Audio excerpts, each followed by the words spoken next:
بیان فرما رہے ہیں حضرت مولانا محمد عمر پالن پوری رحمۃ اللہ علیہ، بعد نماز مغرب 1/11/85، تیار کردہ سیف اللہ اسلامی کیسٹ ہاؤس، مکتب العاصم کیسٹ ہاؤس، متصل تبلیغی مرکز رائیونڈ، ضلع Lahore, phone number 390698، recording by عطا اسٹوڈیو کراچی 0300 2298 307۔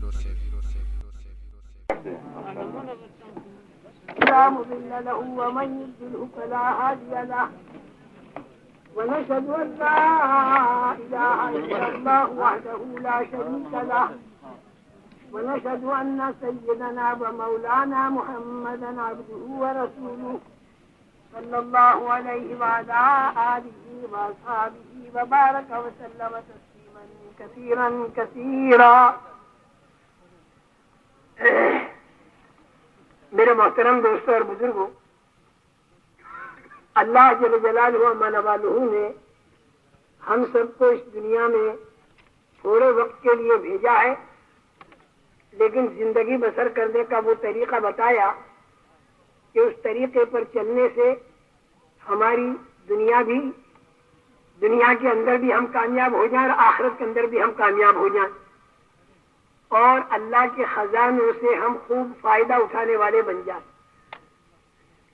زندگی کا وہ طریقہ بتانا اور اس کا ذہن بنانا، یہ کام تھا نبیوں کا، اور وہ اپنے اپنے علاقوں میں یہ کام کیا کرتے تھے کہ انسانوں کا ذہن بنایا جائے، خدا سے تعلق پیدا کرنا، اور اسی طرح آخرت کا فکر کرنا، اور اپنی کامیابی کے لیے بتائے ہوئے اعمال پر چلنا، یہ ان کا کام تھا نبیوں کا۔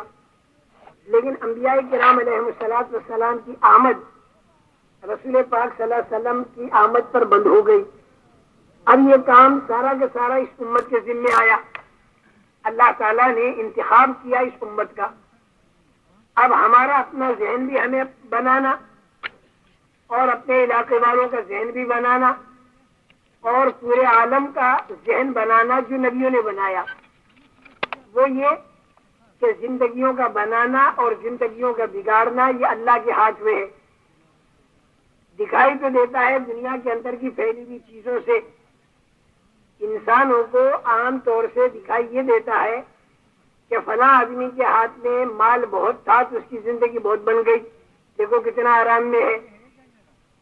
اور یہ بھی دکھائی دیتا ہے کہ فلاں آدمی کو ڈاکوؤں نے پکڑ کے مار دیا کیونکہ اس کے بعد مال بہت تھا، تو یہ بھی دکھائی دیا کہ مال سے زندگی بنی، اور یہ بھی دکھائی دیا کہ مال سے زندگی بگڑی۔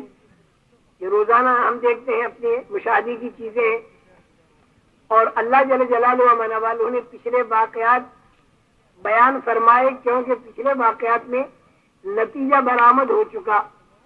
موجودہ زمانے کے آدمیوں کو دیکھ کر آدمی اپنی زندگی کی ترتیب قائم نہیں کر سکتا۔ پچھلے واقعات میں اللہ تعالیٰ نے یہ بتا دیا کہ حضرت یوسف علیہ السلام وزیر تھے اور کامیاب ہوئے، حامان وزیر تھا اور ناکام ہوا۔ تو اب آدمی خود سوچ میں پڑے گا کہ وزارت میں کامیابی بھی نہیں، ناکامی بھی نہیں۔ مال سلیمان علیہ السلام کے ہاتھ میں بھی تھا اور وہ کامیاب ہوئے، اور مال قارون کے ہاتھ میں بھی تھا لیکن وہ ناکام ہوا۔ تو اب یہ ذہن سمجھداروں کا بنے گا کہ مال سے کامیابی ناکامی نہیں۔ اسی طرح سارے واقعات بتائے۔ انصاری صحابہ کھیتیوں باغیچے والے تھے، ان کی زندگی بنی، اور قوم سبا یہ بھی کھیتیوں والی تھی، باغات والی تھی، اور بڑے عجیب و غریب باغات تھے۔ سائے میں 1 مہینے تک آدمی چل سکتا تھا، دھوپ نہیں ملے گی، اتنا گنجان سایہ تھا، اور بہت ہی آمدنی کھیتیوں کی تھی۔ لیکن انجام یہ نکلا کہ زندگی ان کی کھیتیوں باغیچوں میں اجڑ گئی، انصاری صحابہ کی بن گئی۔ تو معلوم ہوا کھیتیوں باغیچوں سے زندگی بنتی بھی نہیں، بگڑتی بھی نہیں، یا یوں کہو کہ بن بھی سکتی اور بگڑ بھی سکتی، دونوں باتیں ہیں۔ تجارتوں کی بڑی بڑی منڈیاں شعیب علیہ السلام کے قوم کے ہاتھ میں بھی تھی، اور مکہ مکرمہ کے رہنے والے صحابہ میں بہت سے صحابہ ایسے تھے جن کے ہاتھ میں تھی، حضرت عبد الرحمن بن عوف رضی اللہ تعالیٰ، حضرت ابو عبیدہ رضی اللہ تعالیٰ عنہ، لیکن ان صحابہ کی جو زندگی بنی اور شعیب علیہ السلام کی نافرمان قوم کی زندگی بگڑی، تو اس سے یہ معلوم ہوا کہ انسانوں کو زندگیوں کا بننا اور بگڑنا مخلوقات میں دکھائی دیتا ہے، لیکن حقیقت میں زندگیوں کا بنانا اور زندگیوں کا بگاڑنا یہ اللہ کا کام ہے۔ اللہ جس کی زندگی بنائے اس کی تو بنتی ہے، اور اللہ جس کی زندگی بگاڑے اس کی بگڑتی ہے۔ یہ تھوڑا سا اگر آدمی غور کرے ان واقعات کے اندر اور موجودہ زمانے کے حالات کے اندر، تو بہت آسانی کے ساتھ یہ بات سمجھ میں آ سکتی ہے کہ زندگیوں کا بنانا اور بگاڑنا جو ہے یہ اللہ کے ہاتھ میں ہے، مخلوقات سے دکھائی دیتا ہے۔ ان مخلوقات کو اللہ استعمال کرتے ہیں یا زندگیوں کے بنانے میں یا زندگیوں میں بگاڑنے میں۔ مخلوقات جو ہے یہ خدا کا لشکر ہے، وما یعلم جنود ربک الا ہو، اللہ کے لشکر کو اللہ ہی جانتا ہے۔ تو اس لیے وللہ جنود السماوات والارض وکان اللہ عزیزا حکیما، زمین آسمان کے سارے لشکر اللہ کے ہیں، اللہ ہی لشکروں کو استعمال کرتا ہے۔ ہوا، پانی، زمین، چاند، سورج، یہ سب لشکر، یہاں تک کہ چونٹی یہ بھی خدا کا لشکر، مچھر یہ بھی خدا کا لشکر، یہ سب خدا کے لشکر ہیں، خدا کے قبضے میں ہے۔ ان چیزوں سے اللہ جو چاہیں گے وہ ہوگا، اصل ہوتا جو ہے وہ اللہ کے ارادے سے دکھائی دیتا ہے چیزوں میں۔ زندگیاں بنانے کا اللہ ارادہ کر لے، اللہ حفاظت کا ارادہ کر لے، اللہ زندگی بنانے کا ارادہ کر لے، تو غار سور پر مکڑی سے جالا تنوا کر نبیوں کے سردار کی حفاظت کر سکتے۔ حالانکہ مکڑی کا جالا بہت کمزور چیز ہے، لیکن خدا کا لشکر ہے۔ اس کمزور کو اللہ نے استعمال کیا نبیوں کے سردار کی حفاظت کے لیے، تو نبیوں کے سردار حضرت محمد صلی اللہ علیہ وسلم کی حفاظت ہو گئی، باوجود کہ سارے اسباب جو تھے وہ موت کے تھے، سب نے طے کر دیا تھا کہ شہید کر دیا جائے، لیکن سارے موت کے اسباب میں اللہ کا ارادہ حفاظت کا ہوا، تو استعمال کیا مکڑی کے جالے کو اور نبیوں کے سردار کی حفاظت کر دی۔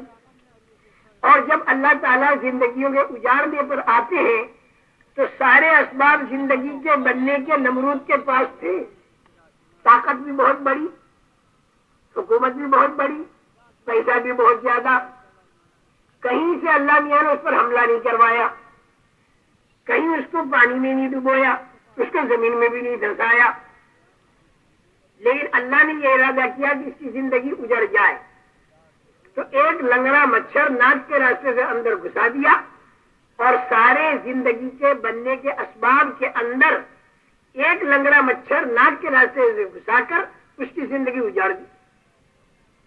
جب اللہ زندگیوں کے اجاڑنے پر آئیں تو الگ الگ راستوں سے اجاڑتے ہیں، اور جب اللہ زندگیوں کے بنانے پر آئیں تو الگ الگ راستوں سے بناتے ہیں۔ جون سی مخلوق کو چاہیں وہ زندگی بنانے پر استعمال کریں، اور جون سی مخلوق کو وہ چاہیں زندگی بگاڑنے پر استعمال کریں۔ زندگیوں کا بنانا اور بگاڑنا یہ اللہ کے ہاتھ میں ہے۔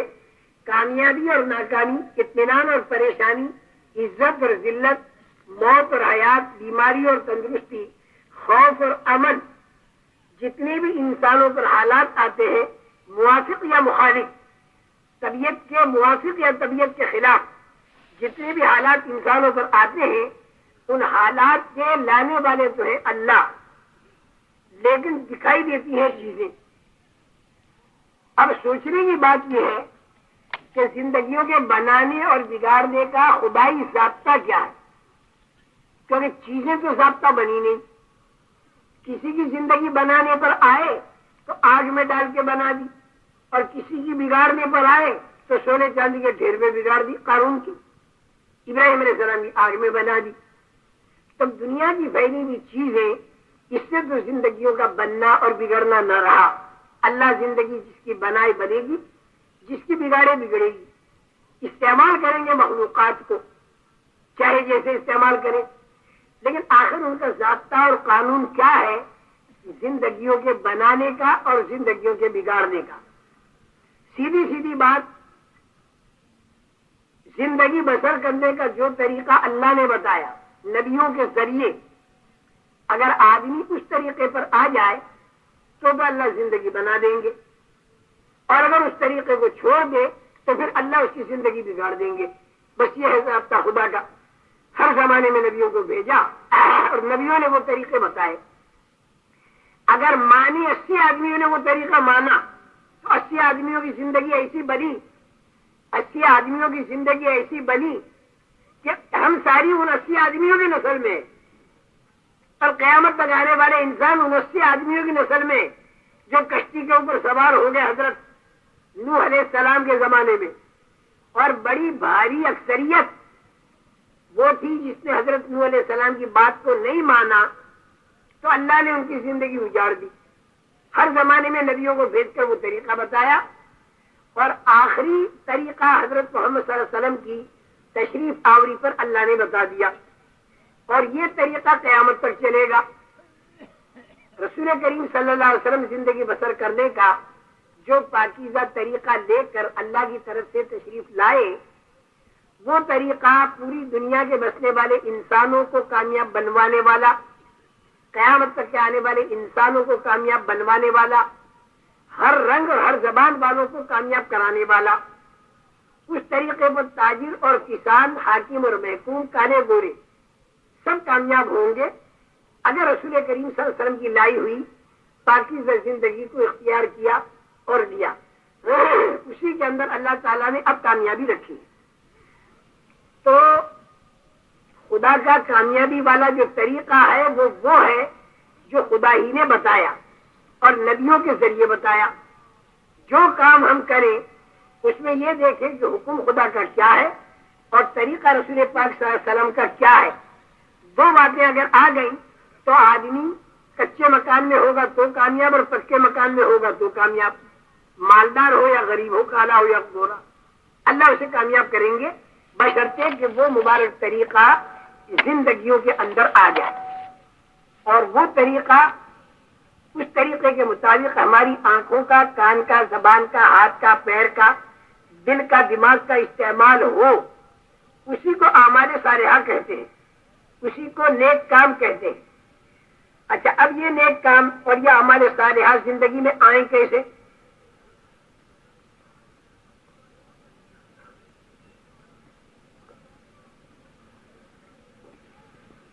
آخرت کی بھی بنتی، آخرت کی، قبر کی زندگی بنے گی، حشر کی بنے گی، اور جنت پہ آتے داخل ہوگا، ہمیشہ وہاں رہے گا. دنیا کی بھی بنے گی، جو جہاں ہوگا وہیں. وہ مبارک طریقہ اس پر آدمی آئے کیسے؟ اس کے لیے ایک ذہن بننا ضروری ہے. نبیوں کا کام پہلے ذہن بنانا تھا. پورے قرآن پاک میں زیادہ تر ذہن بنایا گیا.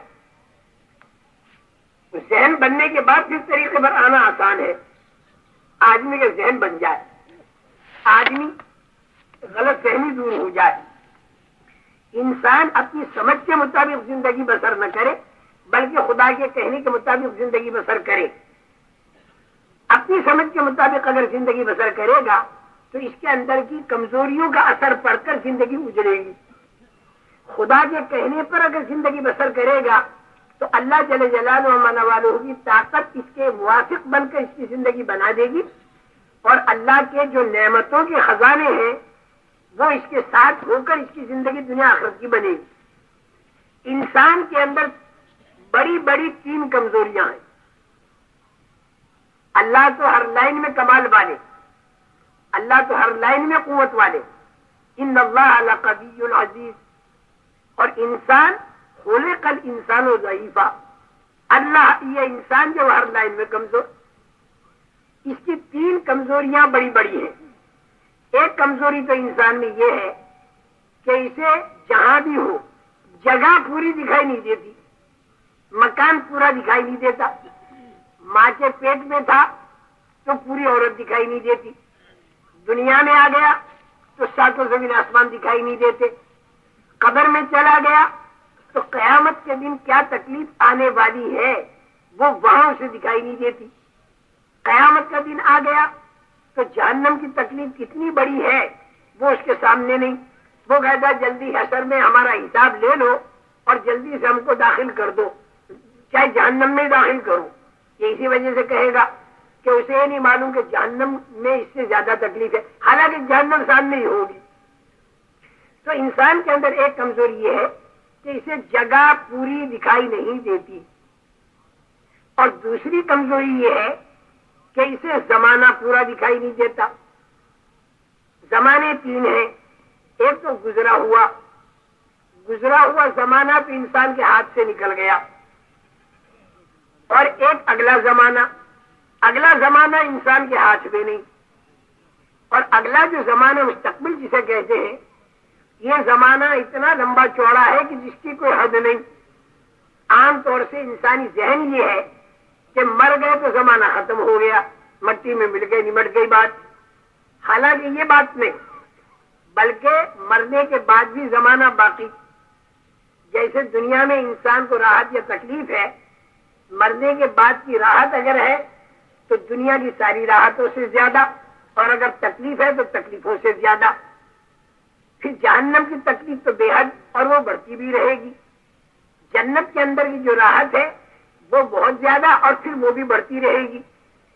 تو انسان کو زمانہ پورا دکھائی نہیں دیتا. پچھلا زمانہ اس کے ہاتھ سے نکل چکا، اگلا لامحدود اور بے حساب زمانہ جو آنے والا ہے یہ اس کو دکھائی نہیں دیتا. اگلا زمانہ پورا تو کیا دکھائی دیتا اسے 5 منٹ کے بعد کا زمانہ دکھائی نہیں دیتا. جون سے مکان میں ہے وہ مکان پورا نہیں دکھائی دیتا، اور اس کے بعد 5 منٹ کے بعد کیا ہوگا یہ اسے دکھائی نہیں دیتا. چاہے پلان یہ 100 سال کے بنا لے، لیکن دکھائی سے 5 منٹ کے بعد کا بھی نہیں دیتا. ایک مکان کے اندر بہت بڑی طاقت رکھنے والا بڑا عہدیدار انسان ایک مکان میں موجود ہوتا ہے، اور اس میں میٹنگ چل رہی ہوتی ہے، اور اسی مکان کے اندر ٹائم بم رکھا ہوا ہوتا ہے، اسی مکان میں ہے لیکن دکھائی نہیں دیتا. کیونکہ پورا مکان دکھائی نہیں دیتا نا، تو وہ ٹائم بم جو چپکے سے رکھا گیا وہ بھی دکھائی نہیں دیتا، اور 5 منٹ کے بعد وہ پھوٹنے والا ہے یہ بھی دکھائی نہیں دیتا. اب بتائیے آدمی کیسے انتظام کرے؟ آدمی انتظام اگر کرے تو کیسے کرے؟ کیونکہ مکان پورا دکھائی نہیں دیتا، زمانہ پورا دکھائی نہیں دیتا، 5 منٹ کے بعد پھوٹنے والا ہے. اچھا، اب اگر اللہ کو منظور یہ ہے کہ ان کی زندگی ابھی ختم نہ ہو تو اللہ غیر سے کوئی انتظام ایسا کر دیں گے تو زندگی ان کی ختم ہونے سے بچ جائے گی. وہ یہ سمجھتے رہیں گے کہ دیکھو ہم کیسے چوکنا، سب ہم کو معلوم ہو گیا. وہ یہ کہتے رہیں گے فخر میں، حالانکہ وہ خدا کا انتظام ہوگا. اور اگر اللہ کی مرضی یہ ہے کہ بھائی وقت پورا ہو چکا ہے ان کا، اب یہ مریں گے، تو انہیں کچھ بھی پتہ نہیں چلے گا. وہ ٹائم بم پھوٹے گا، اب جس کی مقدر میں موت تھی اس بم کے پھوٹنے سے مریں گے، اور جسی مقدر میں موت نہیں تھی اس بم کے پھوٹنے کے باوجود بھی نہیں مریں گے. اور انسان کا مر جانا جو ہے یہ ناکامی نہیں، انسان کے اوپر موت کا آ جانا یہ خدا کی پکڑ نہیں. یہ یاد رکھنا، موت تو ایک ایسا پل ہے جس کے اوپر سے ہر آدمی کو گزرنا ہے، چاہے بھلا ہو چاہے برا. موت تو ایک پل ہے، گزرنا ہر ایک کو ہے. موت کا آ جانا یہ خدا کی پکڑ نہیں.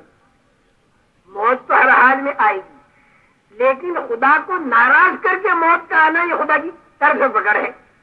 کیونکہ جاتے ہی بھی فرشتے مار پٹائی شروع کر دیں گے.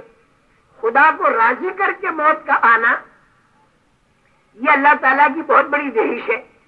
کیونکہ مرتے ہی فرشتے انعامات پر احسانات کرنے شروع کر دیں گے. تو موت کا آنا جو ہے، احد کے اندر 70 جلیل القدر صحابہ شہید ہوئے، اور بدر کے اندر اللہ کے 70 دشمن قتل ہوئے. موت ان کی بھی آئی، موت ان کی بھی آئی، دونوں مرے. ابو سفیان نے حضرت عمر سے یوں کہا کہ ہم نے پورا بدلہ لے لیا، 70 تمہارے مرے 70 ہمارے مرے. تو حضرت عمر رضی اللہ تعالیٰ کا کہ پورا بدلہ کیا ہوا؟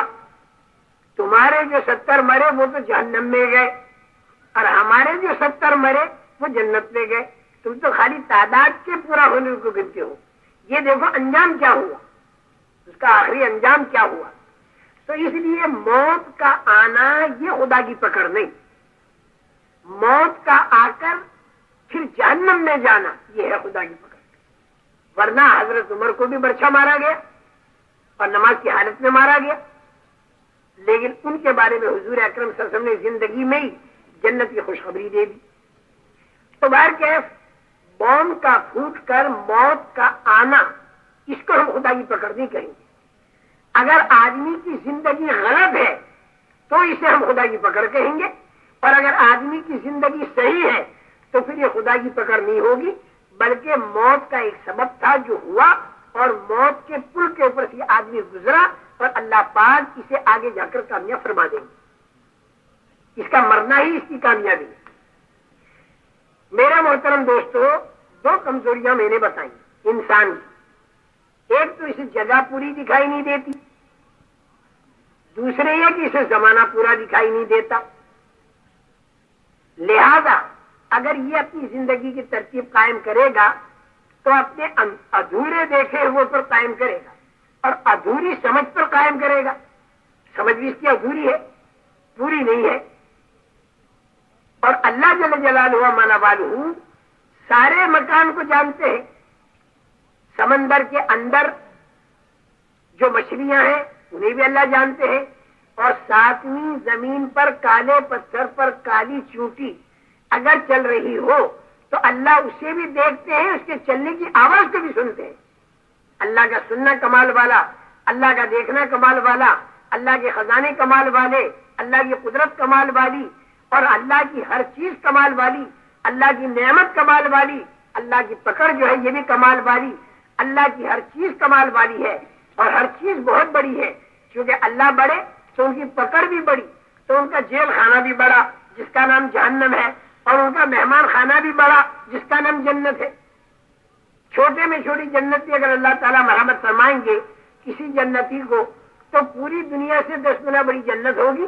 70-72 بیویاں ہوں گی، 80,000 نوکر چاکر ہوں گے، سونے چاندی کی اینٹوں کے مکانات ہوں گے، دودھ کی، پانی کی، شہد کی، پاکیزہ شراب کی نہریں چالو ہو رہی ہوں گی، اور کبھی کوئی نعمت ختم نہیں ہوگی. چھوٹے میں چھوٹی جنت کا یہ حال ہوگا. تو اللہ تعالیٰ کا مہمان خانہ اتنا بڑا، بہت زبردست.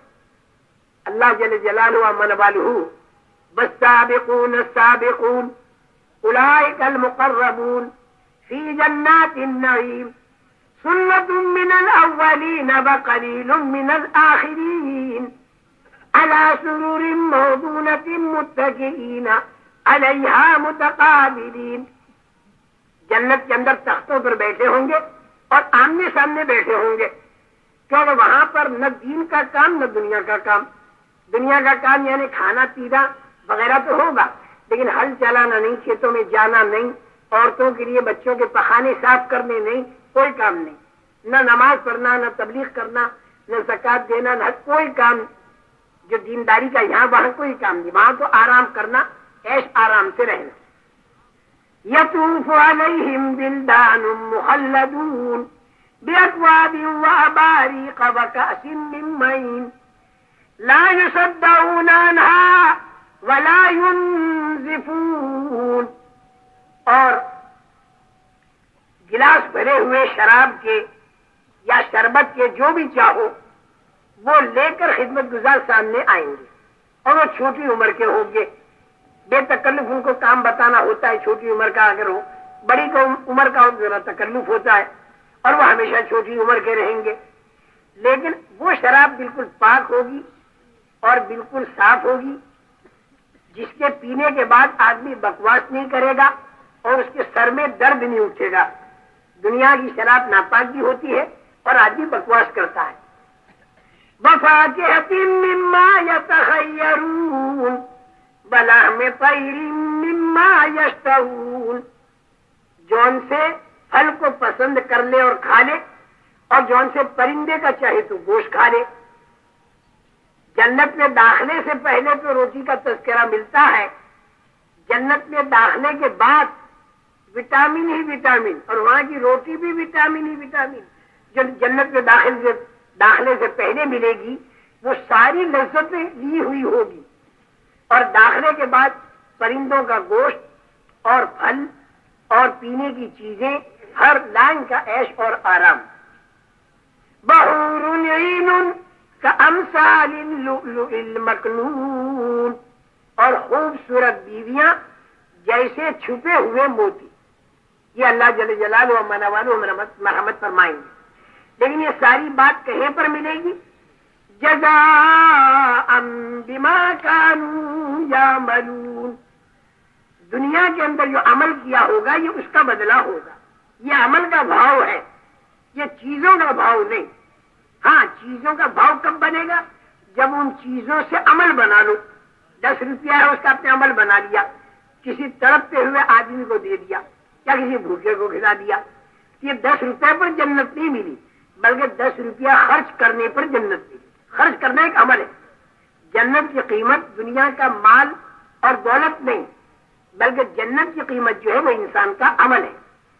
جزاء بما كانوا يعملون لا يسمعون فيها لغوا ولا تأثيما إلا قيلا سلاما سلاما. کوئی بےہودہ بات وہاں سننے میں نہیں آئی، کوئی بکواس وہاں سننے میں نہیں آئی، بلکہ اگر آواز آئے گی تو سلام سلام کی آواز ہوگی.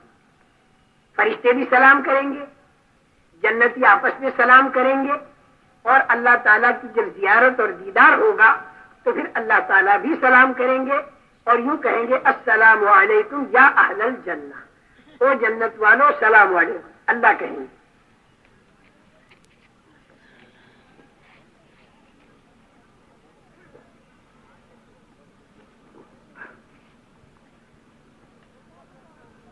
تو میرے محترم دوستو، بہت عیش آرام راحت اللہ جل جلالہ و منوالہ کے مہمان خانے میں. اللہ بڑے تو ان کا مہمان خانہ بھی بڑا. جنت کی نعمتوں میں 3 خوبیاں بڑی بڑی. ایک تو ہر نعمت مقدار میں زیادہ ہو، تعداد میں زیادہ ہو، اور دوسرے کی قسم اعلیٰ ہوگی، اور تیسرے ہمیشہ کے لیے رہے گی. دنیا کی ہر نعمت میں یہ 3 کمزوریاں ہیں. ایک تو دنیا کی ہر نعمت تھوڑی مقدار میں، دوسرے کی قسم ادنا لو کوالٹی، اور تیسرا ختم ہونے والی. دنیا کی ہر نعمت ختم ہونے والی. یہاں کے مکانات مٹی کے بنے تھے، وہاں سونے چاندی کے بنے ہوئے. یہاں کی خدمت گزار 2-4، وہاں خدمت گزار 80,000. یہاں حلال کی بیویاں صرف 4، اور حرام کا اگر کام کرے تو وہ بھی انسان میں اتنی طاقت نہیں جو زیادہ عورتوں کو استعمال کر سکے بیک وقت. لیکن وہاں حلال کی 70 کم سے کم. اور اگر اللہ تعالیٰ درجات کو بلند کرے تو 25 لاکھ حوروں والی جنت ملے گی نبیوں کو، اور جنہوں نے نبیوں کے ترتیب پر صدیقی مقام حاصل کیا ہو، اور جنہوں نے دین کا کام کرتے کرتے اپنی جان دے دی ہو. ان کو 25 لاکھ حوروں والی جنت ملے گی. اور 25 لاکھ حوروں کے معنی یہ نہیں کہ مرغی کے دڑبوں کی طرح ان کے دڑبے بنے ہوں گے، یہ نہیں، بلکہ 500 دروازے ہوں گے اس جنت کے، اور ہر دروازے پر 5-5 ہزار حوریں ہوں گی. اور ان حوروں کا بھی ایسی معاملہ نہیں ہوگا کہ سب جمع ہوں گی، بھیڑ لگ رہی ہوگی، یہ نہیں، بلکہ ایک حور کے معنی ایک بیوی، اور اس بیوی کے جتنے انتظامات ہوتے ہیں، باغات ہیں، نہریں ہیں، غلمان ہیں، خدمت گزار ہے، پورا انتظام. پھر دوسری، پھر تیسری، یہ اعلیٰ درجے کے ہوں گے. تو میں عرض کر رہا ہوں کہ نعمت کی وہاں تعداد بھی زیادہ، یہاں کم. یہاں قسم بھی ادنا، وہاں قسم اعلیٰ. دنیا میں ادنا قسم، کھانا کھاؤ پیٹ میں جا کے گندگی بنے، وہاں کھانا کھاؤ تو گندگی نہیں بنتی، خوشبودار ڈکار بنی، کھانا ہضم، خوشبودار پسینہ نکلا، کھانا ہضم. اسی طرح ہر نعمت کے اندر ہوگا. یہاں کا دودھ تھوڑے دنوں میں سڑ جاتا، سوکھ جاتا ہے، کیڑے پڑ جاتے ہیں، اور وہاں کا دودھ کروڑوں سال نہریں چلتی ہیں، لیکن اس میں کسی قسم کی وانہار میں لبن لم یتغیر طعمہ، مزہ تک اس کا نہیں بدلے گا، بلکہ لطف اور مزہ اس کا بڑھتا چلا جائے گا۔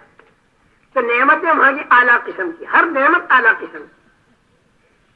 یہاں پر روشنی زیادہ سے زیادہ سورج کی، وہاں جو روشنی ملے گی انسان جو لے گا وہ بہت زیادہ لے گا۔ جنت کی ایک حور اپنی انگلی کا ایک پوروا زمین آسمان کے بیچ میں لٹکا دے تو چاند اور سورج کا دکھائی دینا بند ہو جائے۔ جب ایک پوروے میں اتنا نور تو پوری حور میں کتنا، اس کے 70 جوڑوں میں کتنا نور، تو 70 حوروں میں کتنا نور، تو جنتی کتنا نورانی، تو اس کی روح کتنی نورانی، تو خدا کے خزانے سے جو نور آ رہا ہوگا اس خزانے میں کتنا نور ہوگا۔ اللہ نور السماوات والارض۔ اس لیے میرے محترم دوستو، خوشبو زیادہ سے زیادہ دنیا میں مشک کی خوشبو، وہاں کی خوشبو کا حال یہ ہوگا کہ جنت کی حور اگر آسمان سے زمین کی طرف جھانک دے تو پوری دنیا کے اندر خوشبو پھیل جائے، اور آسمان زمین کا فاصلہ 500 برس کا ہے۔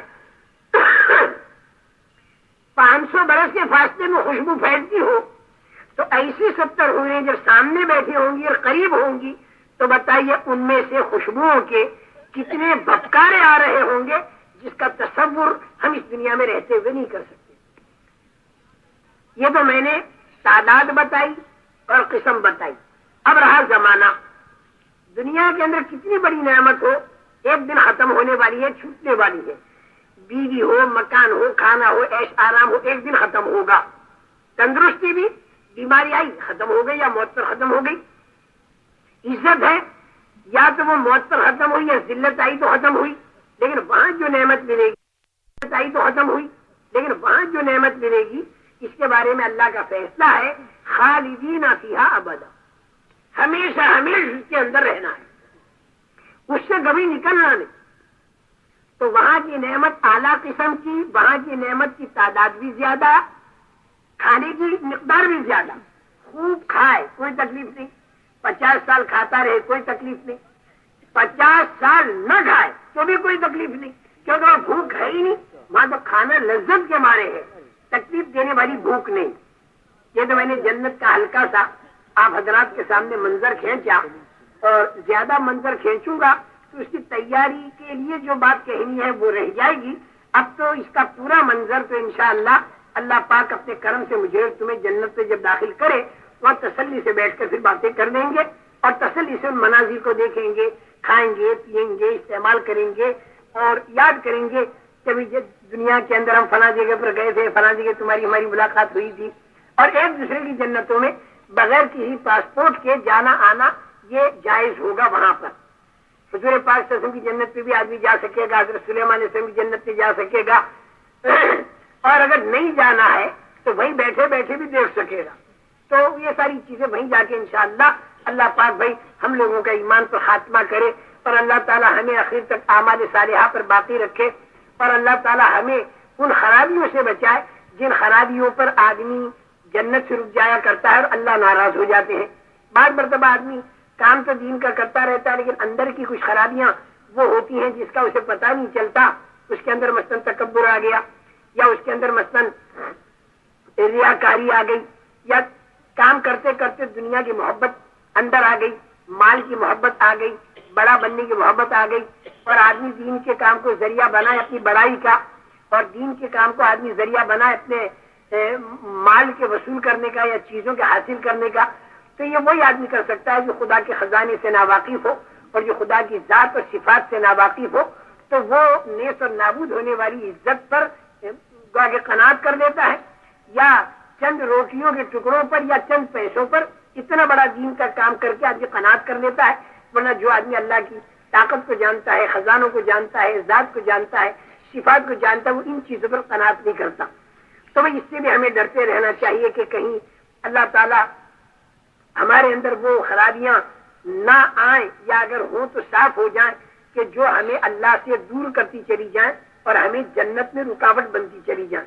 شہید سخی قاری کا یہی حال ہوگا، زندگی بھر شہید نے تو جہاد ہی کیا، دین کا کام ہی کیا، سخی نے زندگی بھر مال خرچ کیا، اور قارئین زندگی پر قرآن کی خدمت کی، لیکن وہ اندر کا روگ جو تھا وہ دنیا میں سمجھ نہیں سکا۔ قیامت میں اللہ نے وہ اندر کا روگ پکڑا کہ تیرے اندر تو خواہش یہ تھی کہ تیرا نام ہو جائے، وہ ہو گیا، لہذا میرے پاس سے تو کیا مانگتا ہے؟ تو وہ اس سے بھی ذرا ہمیں فکر مند رہنا چاہیے کہ اللہ تعالیٰ ہمیں جہنم کے عذاب سے بچاوے، ہمیں بھی بچاوے، اور بھائی نیت بڑی وسیع رکھو، پوری دنیا کے بسنے والے انسانوں کو بھی بچاوے کیونکہ جہنم جو ہے یہ اللہ میاں کا قید خانہ ہے، تو اللہ بڑے ہیں تو اللہ میاں کا جو قید خانہ ہے وہ قید خانہ بھی بڑا ہوتا ہے، اس کے اندر انسان کا جو بدن ہے یہ بہت لمبا چوڑا ہو جائے گا، اتنا لمبا چوڑا کہ ڈھال احد کے پہاڑ کے برابر ہوگی، اور چاروں طرف سے اژدہوں کا کاٹنا، آگ کا جلانا، فرشتوں کا مارنا، اندھیرے کا ستانا، اور بھوک اور پیاس کا ستانا، اور آنسوؤں کی نہر کا بہنا، اور چیخ و پکار کا مچانا، اور شیطان سے کہے گا کہ بچا دے، وہ کہے گا میں نہیں بچا سکتا، فرشتوں سے کہے گا، فرشتے کہیں گے کہ ہمیں تو جو حکم ہوا ہم تو وہی کریں گے، جو بڑا داروغہ ہوگا اسے کہے گا بنا دو یا مالک لیقضی علینا ربک قال انکم ماکثون، پکارے گا کہ اللہ سے دعا کرو کہ میں مر جاؤں، تو وہ مالک کہے گا جو داروغہ ہوگا جہنم کا،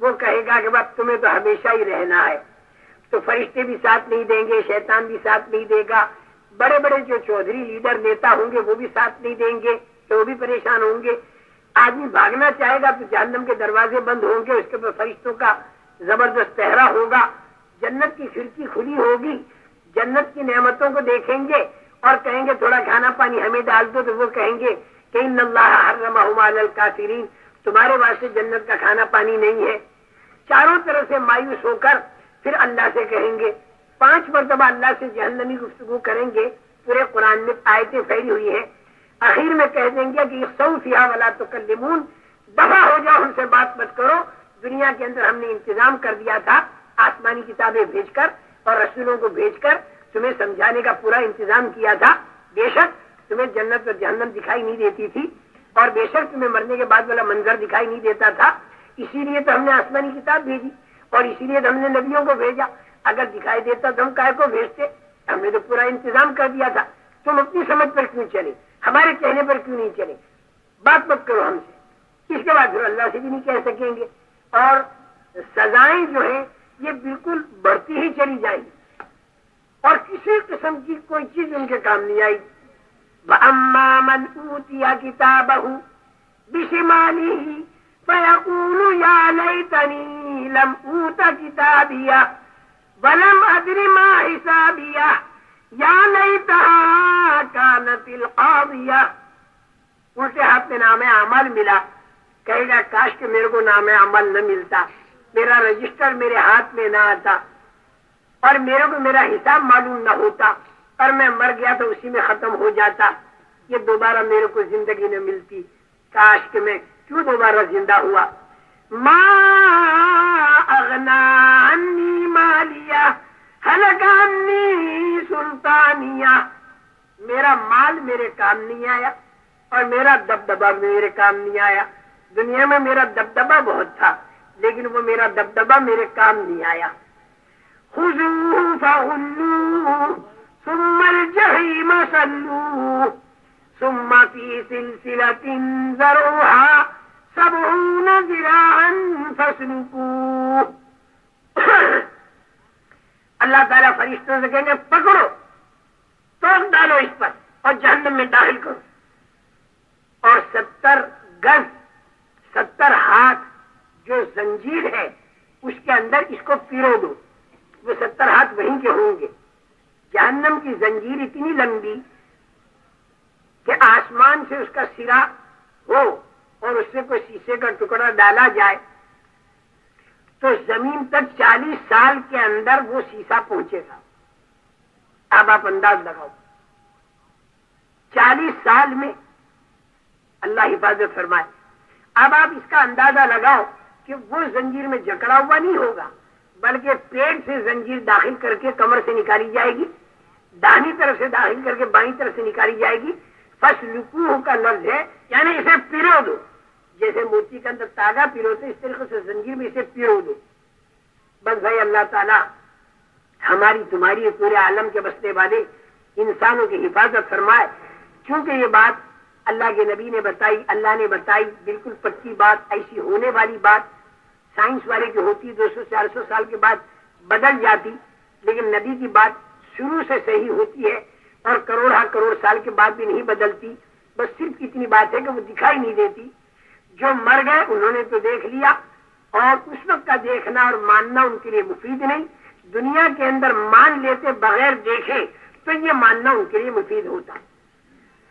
تو بھائی پوری نیت کرو کہ پوری دنیا کے بسنے والے انسانوں کو جہنم کے عذاب سے بچنے والا راستہ اور جنت کی نعمتوں میں لے جانے والا راستہ دنیا میں اللہ پاک چالو کر دے.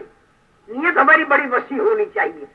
رسول پاک صلی اللہ علیہ وسلم اسی نیت پر تشریف لائے, پورے عالم کے بسنے والے انسانوں کو زندگی بسر کرنے کا وہ طریقہ بتایا جائے کہ قیامت تک کے انسان صحیح طریقے پر چل کر جہنم کے عذاب سے بھی بچے اور جنت کے اندر داخل ہو جائیں. اور جب وہ پاکیزہ طریقہ ہوگا تو دنیا کے اندر بھی امن و امان ہوگا اور دنیا کے اندر بھی سکھ اور چین ہوگا. اس طریقے کے اٹھ جانے کی بنا پر اور اس طریقے کے زندگیوں سے نکل جانے کی بنا پر آج پوری دنیا کے اندر سے امن و امان ختم ہو چکا.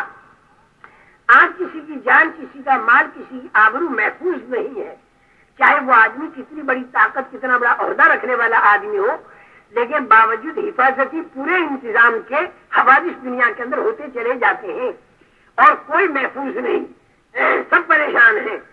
بس ان کے سامنے راستہ نہیں.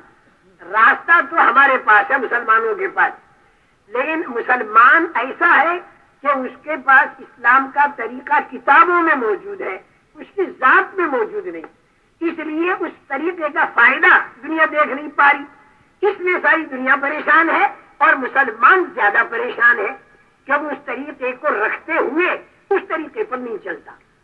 تو میں یہ بات کر رہا تھا کہ اللہ بڑے ہیں, ان کا دیکھنا بڑا, ان کا سننا بڑا, ان کے خزانے بڑے, ان کا پکڑ بڑی, ان کا مہمان خانہ بڑا جنت, اور ان کا قید خانہ جو ہے جہنم وہ بڑی, اور ہر چیز اللہ کی بڑی. اللہ کے خزانے بے حساب اور لامحدود, اللہ کے خزانے بے حساب اور لامحدود, اللہ کی طاقت بے حساب اور لامحدود. دیکھو ذرا دھیان سے سننا, طاقت دو طرح کی, خزانے دو طرح کے.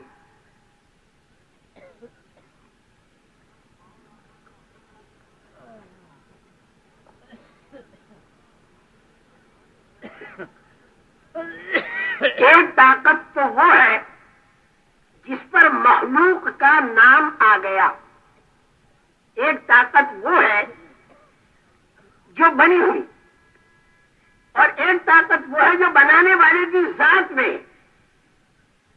جتنی بنی ہوئی طاقتیں ہیں جس پر مخلوق کا نام آیا وہ بہت چھوٹی طاقتیں ہیں, بالکل تھوڑی طاقت ہے وہ. اور جو بنانے والے کی ذات میں طاقت ہے جسے قدرت کہتے ہیں وہ لامحدود اور بے حساب ہے. اللہ کی ذات میں جو طاقت ہے وہ استعمال کرنے والی طاقت ہے, اور جو طاقتیں بن چکی یہ طاقتیں استعمال ہونے والی طاقتیں ہیں اور مجبور طاقتیں ہیں. خدا ان طاقتوں کو استعمال کرے گا یا زندگیوں کے بنانے کے لیے یا زندگیوں کے بگاڑنے کے لیے.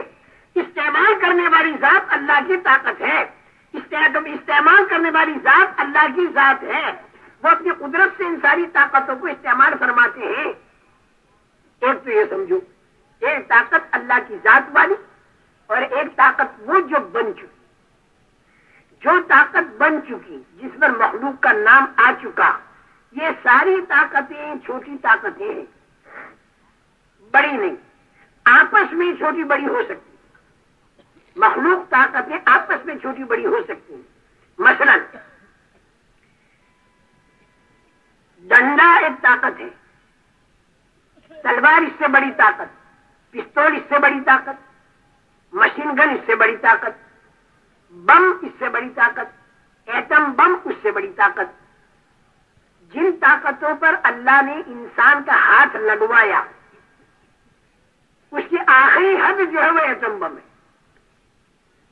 انسان کا ہاتھ لگوایا جن طاقتوں میں اللہ نے لگوایا, اور اللہ لگواتے ہیں, ہمارے پالنے کے لیے ہم سے ہاتھ لگوا دیا ہلوں پر، کھیتوں پر، دکانوں پر، اللہ میاں ہمارا بھی ہاتھ لگواتے ہیں، محتاج نہیں ہے، ہمارے امتحان لینے کے لیے تھوڑا ہاتھ لگواتے ہیں، یہ دیکھتے ہیں کہ میری طاقت کو مانتا ہے یا اپنی طاقت کو مانتا ہے، اس لیے تھوڑا ہاتھ بھی لگوا دیتے ہیں۔ کاروبار میں ہاتھ لگوا دیا، حالانکہ ماں کے پیٹ میں بغیر کاروبار کے پال چکے، حالانکہ ہمیں دکھا رہے کہ ہاتھی چونٹی مچھلی کو بغیر کاروبار کے اللہ پالتے ہیں، تو ہمارے ایک بارش کا پیٹ بھی بغیر کاروبار کے وہ بھر سکتے تھے، لیکن کاروبار سامنے ڈال دیا ہمارا امتحان لینے کے لیے۔ پالنے والا اللہ کو مانے گا تو کاروبار میں حلال طریقے سے لگے گا، حرام چھوڑے گا۔ پالنے والا اگر اللہ کو مانے گا تو جب اللہ کے دین کا تقاضا آئے گا کاروبار چھوڑنے کا تو چھوڑے گا، اور جب اللہ کا حکم لگنے کا ہوگا تو لگے گا۔ وہ دونوں حالتوں میں اللہ کی بات کو مانے گا جو اللہ کی طاقت کو تسلیم کر چکا ہوگا۔ یہ بطور امتحان کے ہے، اللہ تعالیٰ ہاتھ لگواتے ہیں بطور امتحان کے، ورنہ زمین آسمان چاند سورج اللہ نے بنایا اور کسی انسان کا ہاتھ نہیں لگایا، کسی انسان کا ہاتھ نہیں لگوایا، لیکن پستولوں کے بنانے میں انسان کا ہاتھ لگ گیا، ایٹم بم کے بنانے میں انسان کا ہاتھ لگ گیا، زمین آسمان کے بنانے میں انسان کا ہاتھ نہیں لگا۔ کیا ہے؟ یہ امتحان ہے ہمارا، تھوڑا ہاتھ لگا کے۔ تو جن مخلوقات میں انسان کا ہاتھ لگا ان میں سب سے زیادہ طاقت والی مخلوق معلوم یہ ہوا کہ زمین، آسمان، پانی، ہوا، سورج، یہ وہ ساری طاقتیں ہیں جو ایٹمی طاقت سے بڑی طاقتیں ہیں جو اللہ نے بنائی۔ اچھا، ایک طاقت اللہ نے وہ بنائی جو زمین آسمان سے بھی بڑی طاقت ہے، اور وہ ہے فرشتے۔ فرشتے زمین آسمان سے بھی بڑی طاقت رکھتے ہیں۔ حضرت اسرافیل علیہ السلام کی پھونک سے زمین آسمان ٹوٹے تو حضرت اسرافیل علیہ السلام کے سردار جو حضرت جبریل ہیں، بتائیے ان میں کتنی طاقت ہوگی؟ تو فرشتہ زمین آسمان سے بڑی طاقت ہے۔ اچھا، اب فرشتوں سے بھی بڑی ایک طاقت اللہ نے بنائی، اور فرشتوں سے بڑی طاقت کون سی ہے؟ فرشتوں سے بڑی طاقت انسان ہے، اس لیے کہ اللہ نے اس انسان کو اپنا خلیفہ بنایا اور حضرت آدم علیہ السلام کے سامنے فرشتوں کو سجدہ کرا دیا۔ تو یہ آدمی اور یہ انسان فرشتوں سے بڑی طاقت ہے، بشرطے کہ یہ انسان خدا کی طاقت کو اپنے ساتھ کر لے تو فرشتے سے بڑی طاقت ہے۔ اور خدا کی طاقت انسان کے ساتھ کب ہوگی؟ جب یہ انسان خدا کی خلافت والے کام کرے، یعنی اللہ کی بات کو مانے۔ اگر یہ انسان اللہ کی بات کو مانے تو پھر یہ انسان فرشتوں سے بڑی طاقت ہے۔ صرف حضرت آدم علیہ السلام کے سامنے فرشتوں نے سجدہ کیا ہو اتنی بات نہیں، بلکہ تم اور ہم جتنے بھی ہیں اللہ تعالیٰ کی بات جب مانیں گے تو یہ فرشتے بعد والوں کی بھی خدمت میں لگیں گے۔ مسجد میں آپ نماز کا انتظار کرو گے، فرشتے کی ڈیوٹی ہے اے اللہ تو اس کو معاف کر، اس پر رحم کر، آپ کے لیے دعا کر رہا ہے۔ آپ جب اللہ کا دین سیکھنے گھر سے نکلو گے تو فرشتے پر بچھا دیں گے۔ آپ جب کسی کو اللہ کا دین سکھاؤ گے تو سارے آسمان کے فرشتے آپ کے لیے دعا کریں گے، لَيُصَلُّونَ عَلَى مُعَلِّمِ النَّاسِ الْخَيْرَ۔ آپ اگر کسی مسلمان سے اللہ کے لیے ملنے کے لیے نکلو گے، کوئی دنیا کی غرض نہ ہو، تو 70,000 فرشتے آپ کو رخصت کریں گے۔ اگر آپ صبح کے وقت میں کسی بیمار کی بیمار پرسی کرو گے تو شام تک 70,000 فرشتے آپ کے لیے دعا کریں گے۔ بس فرشتوں کا میں نے تھوڑا سا ہلکا سا منظر کھینچ لیا کہ یہ مت سمجھنا کہ صرف حضرت آدم علیہ السلام کے سامنے جھکایا، نہیں، قیامت تک جو آدمی اللہ کی بات کو مانے گا تو پھر وہ آدمی فرشتوں سے بڑی طاقت والا بنے گا۔ کیوں؟ کہ خدا کی طاقت اس انسان کے ساتھ ہوگی۔ لیکن ایک بات میری اور بھی سمجھو، اگر اس انسان نے اللہ کی بات کو نہ مانا اور نافرمان بنا تو پھر یہ فرشتوں کی طاقت سے تو بڑی طاقت کیا بنتا، یہ دوسری مخلوقات کی طاقت سے بھی چھوٹی طاقت بن جائے گا، یہاں تک کہ جانوروں سے بھی زیادہ ذلیل بنے گا۔ انہم الا کالانعام بل ہم اضل سبیلا جانوروں سے زیادہ بدتر یہ انسان بنے گا۔ قیامت کے دن جب جانوروں میں مٹی بنا دیا جائے گا تو یہ نافرمان انسان کہے گا یا لیتنی کنت ترابا، کاش کہ میں بھی جانور ہوتا تو میں بھی مٹی بن جاتا۔ رشک آدمی کرتا ہے اپنے سے اونچے پر، جانور کو اپنے سے اونچا سمجھے گا، کیوں یہ مٹی بن گیا، اس کو جہنم کی تکلیف نہیں، میرے کو جہنم کی تکلیف ہے۔ تب انسان کے اندر دو باتیں آ گئی، اگر اللہ کی بات مانتا ہے تو فرشتوں سے بھی آگے، اللہ کی بات نہیں مانتا ہے تو جانوروں سے بھی پیچھے۔ اور ایک بات اور میں بتا دوں، یہ انسان جب اللہ کی بات کو مانے گا تو پھر اللہ کی نعمتوں کے خزانے سے اس کا کنیکشن ہوگا۔ میں آپ حضرات سے بتانا چاہتا ہوں فرشتے صرف بدر میں نہیں اترے، تم سمجھ رہے فرشتے تو صرف بدر میں اترے، نہیں، بدر میں تو اترے، فرشتے تو اس وقت میں اترے ہوئے ہیں، اور زمین سے آسمان تو فرشتے ہی فرشتے ہیں۔ جہاں کہیں اللہ کی پاکی بیان کی جاتی اور اللہ کی بڑائی بیان کی جاتی ہو تو فرشتے اعلان کرتے ہیں ہلموا الی حاجتکم، آ جاؤ تمہاری ضرورت کی طرف، اور زمین سے آسمان تک فرشتے فرشتے ہوتے ہیں۔ اور جب یہ دین ایمان کی بات پوری ہو جاتی ہے تو یہ فرشتے پھر آسمان پر چلے جاتے ہیں اور اللہ ان سے پوچھتے ہیں، حالانکہ اللہ علیم ہے، جانتے ہیں۔ تینوں فرشتوں نے کہا تھا نا کہ اس کو خلیفہ بنایا آپ نے، اس کو خلیفہ بنایا بطور سمجھنے کے پوچھا تھا اللہ میاں سے فرشتوں نے، تو اللہ میاں ابھی تک جواب دیتے رہیں گے کہاں سے آئے، کہ اللہ میاں تیری باتیں بیان کر رہے تھے، کچھ لوگ تیری بڑائی بیان کر رہے تھے، تیری پاکی، تیری توحید۔ اللہ پوچھیں گے میرے بندوں نے دیکھا، ان کا نہیں، کہ دیکھتے تو ان کا دیکھتے تھے، اس سے بھی زیادہ بیان کرتے، بغیر دیکھے کر رہے تھے تو سارے۔ اچھا مانگ کیا رہے تھے وہ سارے فرشتوں سے؟ اللہ پوچھیں گے وہ مجمع مانگ کیا رہا تھا؟ کہ اللہ نے وہ جنت مانگ رہے تھے۔ پوچھیں گے جنت دیکھی؟ ان کا نہ، ان کا دیکھتے وہ دیکھتے تھے، اس سے بھی زیادہ مانگتے۔ ان کا جب پناہ کس چیز سے مانگ رہے تھے؟ ان کا پناہ جہنم سے مانگ رہے تھے، انہوں نے جہنم دیکھی، ان کا نہ، ان کا اگر جہنم دیکھ لیتے تو جہنم دیکھ لیتے تو اس سے بھی زیادہ پناہ مانگتے۔ یہ اللہ تعالیٰ کی گفتگو فرشتوں کے ساتھ۔ پھر اللہ تعالیٰ ارشاد فرمائیں گے کہ گواہ رہنا میرے فرشتوں، جتنے بھی اس مجمع میں بیٹھے تھے میں نے ان سب کے گناہ معاف کر دیے اور ان کے لیے جنت کا فیصلہ کر دیا اور جہنم سے آزادی کا فیصلہ کر دیا۔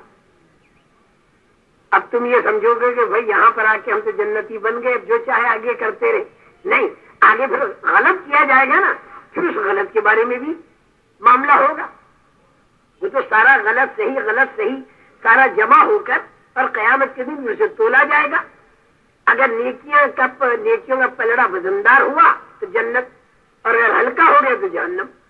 تو اس لیے صحیح کام کی اتنی فضیلت سنی تو غلط کام کی پکڑ بھی تو ہوا کرتی ہے، وہ ساری چیزیں جمع ہوں گی اور پورا حساب ہوتا ہے۔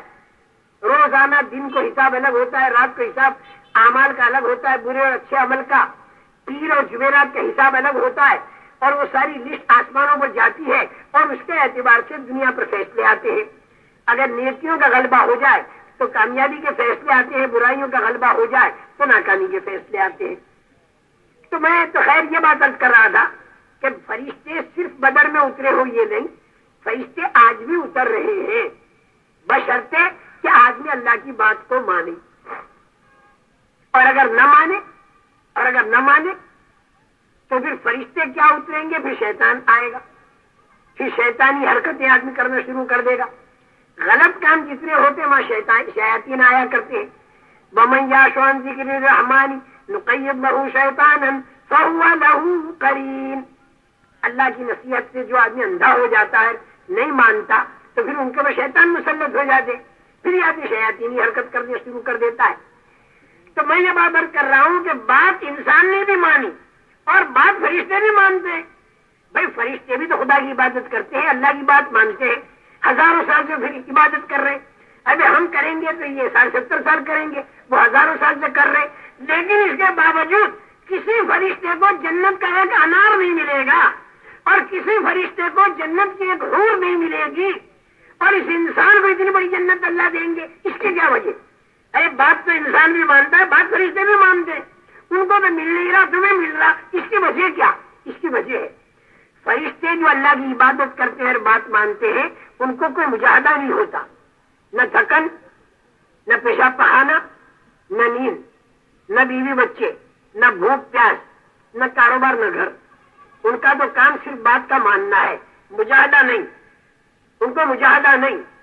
اور یہ انسان جب اللہ کی بات مانے گا تو بغیر مجاہدے کے مان نہیں سکتا، اسے اپنی طبیعت کے خلاف کرنا پڑتا ہے. اس مجاہدے کی وجہ سے یہ انسان فرشتوں سے آگے بڑھا ہے. انسان کی ترقی کا راز اس کا مجاہدہ ہے کہ فرشتوں میں تو خالی ایک بات خدا نے رکھی ہے، بات کا ماننا.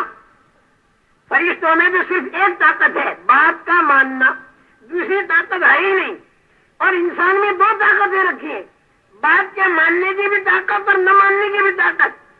جب یہ انسان بات مانے گا تو نہ ماننے والی طاقت کو دبانا پڑے گا، اسی کا نام مجاہدہ ہے. اور اسی سے یہ اللہ کے زیادہ قریب ہو جاتا ہے، یہاں تک کہ فرشتوں سے بھی آگے بڑھ جاتا ہے. طبیعت کے خلاف اللہ کے حکموں پر قدم کا اٹھانا یہ اس کی ترقی کا راز ہے.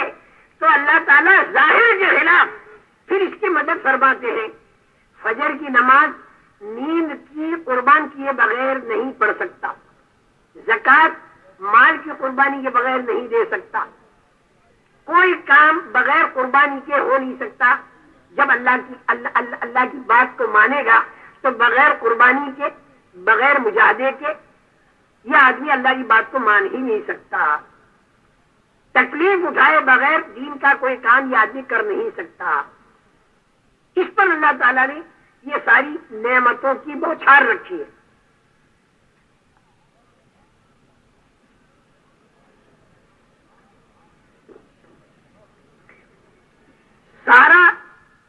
ساری ترقی مجاہدات پر ہے.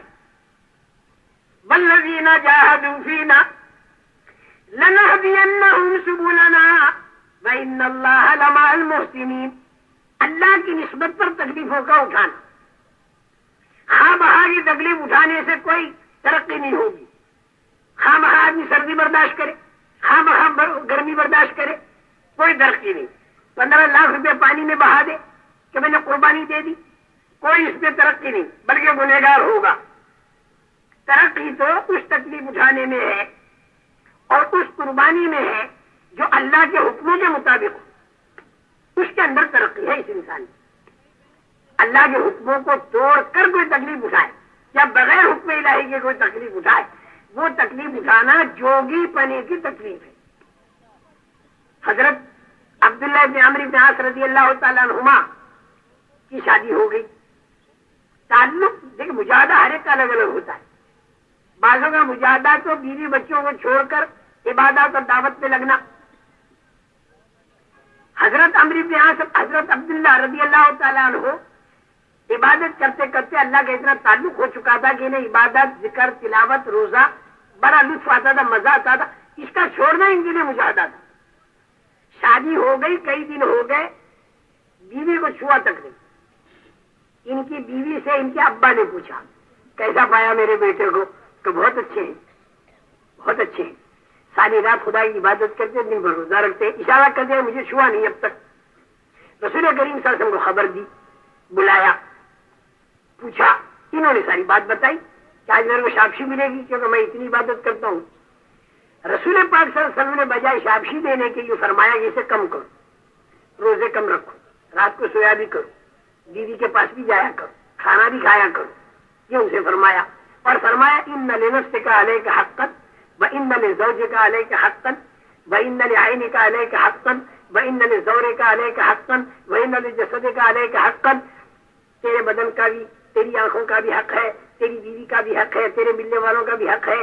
سو بھی لیا کر، کھا بھی لیا کر. حضور اکرم صلی اللہ علیہ وسلم کم کراتے رہے، اور یہ کم کرنا ان کے لیے مجاہدہ ہے. مجاہدہ ہی ترقی کا راز ہے. مجاہدے کی نوعیت بدل جاتی ہے. ایک صحابی اللہ کے راستے میں پھرتے ہوئے آئے،